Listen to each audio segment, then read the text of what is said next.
नाज़रीन, digital media में खुशामदीद। Oxfam की एक नई रिपोर्ट के मुताबिक साल 2021 में इंडिया की मजमूई दौलत का 40.5% से ज्यादा हिस्सा मुल्क के सिर्फ 1% दौलतमंद लोगों के पास रहा है, जबकि गरीब तबका जिंदा रहने के लिए बुनियादी जरूरियात से भी महरूम है। रिपोर्ट में कहा गया है कि 2022 में मुल्क में अरबपतियों की तादाद 102 से बढ़कर 166 हो गई। रिपोर्ट में मजीद कहा गया है कि इंडिया में गरीब तबका जिंदा रहने के लिए बुनियादी जरूरियात भी पूरी करने के काबिल नहीं है। ऑक्सफैम ने इंडिया के वजीर खजाना से मुतालबा किया है शर्मनाक अदम मसावात से निमटने के लिए इंतहाई दौलतमंदों पर वेल्थ टैक्स लगाए। सर्वाइवल ऑफ द रिचेस्ट नाम की ये रिपोर्ट स्विट्जरलैंड के शहर डेविस में वर्ल्ड इकोनॉमिक फोरम में जारी की गई है। रिपोर्ट में इंडिया में दौलत की तकसीम में बड़े फर्क को उजागर करते हुए कहा गया है कि साल 2012 से 2021 तक मुल्क में आने वाली 40% से ज्यादा दौलत सिर्फ 1% आबादी के पास चली गई है, जबकि सिर्फ 3% निचली सतह की 50% आबादी तक पहुंची है।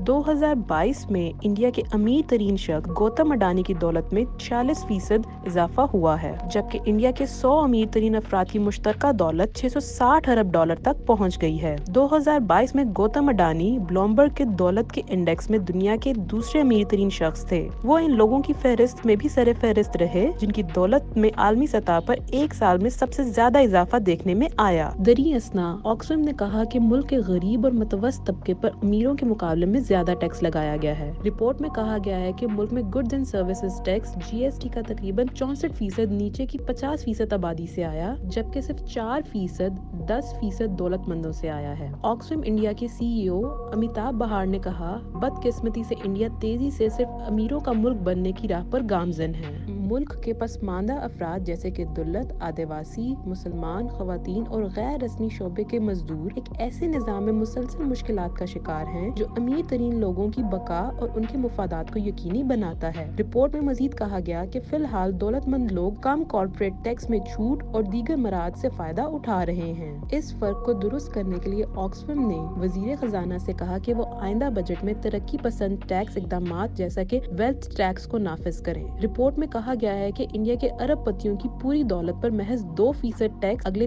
3 सालों तक मुल्क की ग़ज़ाई किल्लत की शिकार आबादी की भूख मिटाने के लिए काफी होगा। रिपोर्ट में मजीद कहा गया है कि 1% wealth tax national health mission को फंड दे सकता है, जो कि 1.5 साल से ज्यादा अरसे के लिए इंडिया में सेहत की देखभाल की सबसे बड़ी स्कीम है। इदारे ने कहा है कि सरे फहरिस्त 100 भारतीय अरबपतियों पर 2.5% टैक्स लगाना या 5% दौलतमंद 10 भारतीय अरबपतियों पर टैक्स लगाने से तकरीबन 150 मिलियन बच्चों को स्कूल में वापस लाने के लिए जो रकम दरकार है वो हासिल हो जाएगी। ऑक्सफैम इंटरनेशनल के एग्जीक्यूटिव डायरेक्टर गैब्रिएला बोचर ने कहा, अब वक्त आ गया है कि हम इस अफसाने या नजरिए को खत्म कर दें कि इनकी दौलतमंद लोगों को टैक्स में छूट देने से किसी न किसी तरह निचली सतह के लोगों को फायदा पहुंचता है। उन्होंने मजीद कहा कि अदम मसावात को कम करने और जमहूरियत की बहाली के लिए दौलतमंदों पर टैक्स लगाना जरूरी है।